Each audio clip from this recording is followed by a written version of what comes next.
Hello नमस्ते राम राम। हाम्रो YouTube channel crime स्टोरीजमा हजुरहरू सबैलाई नमन छ।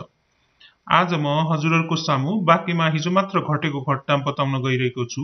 यदि हाम्रो कन्टेन्ट राम्रो लागेमा सब्स्क्राइब, लाइक र शेयर गरिदिनु होला।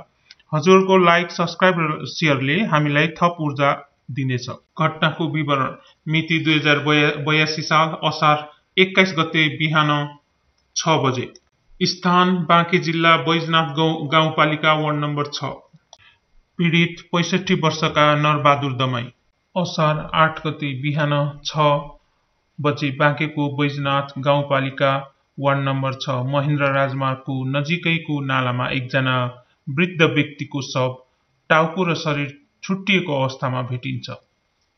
स्थानीयवासीले यो शव नालामा देखेपछि स्थानीय प्रहरी कार्यालयमा खबर गर्छन् र प्रहरी तुरुन्तै आइपुग्छ।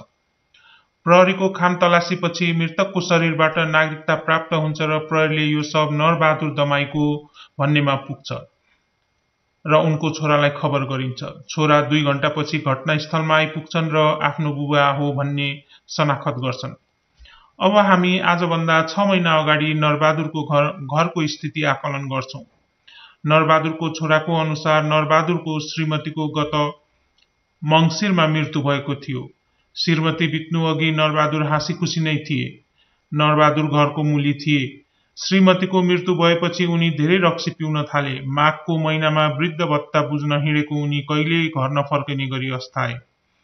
81 असार 8 गते जुन 21 मा उनको शव टाउको र शरीर छुट्टिएको अवस्थामा भेटियो। लास गलिसकेको अवस्थामा चिन्न नसकिने थियो। लासको स्थिति हेर्दा बाहिरबाट हत्या गरेर त्यहाँ लास फाल्न लिएर आए जस्तो देखिन्थ्यो, किनकि त्यो लास 2-4 दिनदेखि त्यहाँ भएको भए त त्यहाँ दुर्गन्ध भएर गाउँटोल नै बस्न नसकिने हुन्थ्यो। स्थानीयवासीको अनुसार असार 7 सम्म कुनै दुर्गन्ध थिएन। अझ भनौं कि 1 हप्ता अगाडि त्यो सानो नालामा स्थानीयवासीले घोंगी र माछा खोजेका थिए। यदि नागरिकता नभेटिएको भए त नरबहादुर दमाईको शनाखत हुने पनि गाह्रो स्थिति थियो। हाम्रो प्रहरी सक्षम भएको कारणले यो हत्या हो कि के हो भन्ने कुरा प्रहरीले सम्पूर्ण विवरण लिएर आउने नै छ। यदि हत्या हो भने हत्यारालाई छिट्टै नै सार्वजनिक गर्नेछ। यसरी कसैको पनि मृत्यु नहोस् र कसैले पनि मृत्युवरण गर्न नपरोस्। नरबहादुर दमाईलाई हार्दिक श्रद्धाञ्जली। उहाँको आत्माले शान्ति पाओस्। रेस्ट इन हेभन नरबहादुर दमाई। आजको हाम्रो यो क्राइम स्टोरी हजुरहरूलाई कस्तो लाग्यो? यदि हजुरहरूलाई राम्रो लाग्यो भने कमेन्ट बक्समा कमेन्ट गरिदिनु होला। धन्यवाद।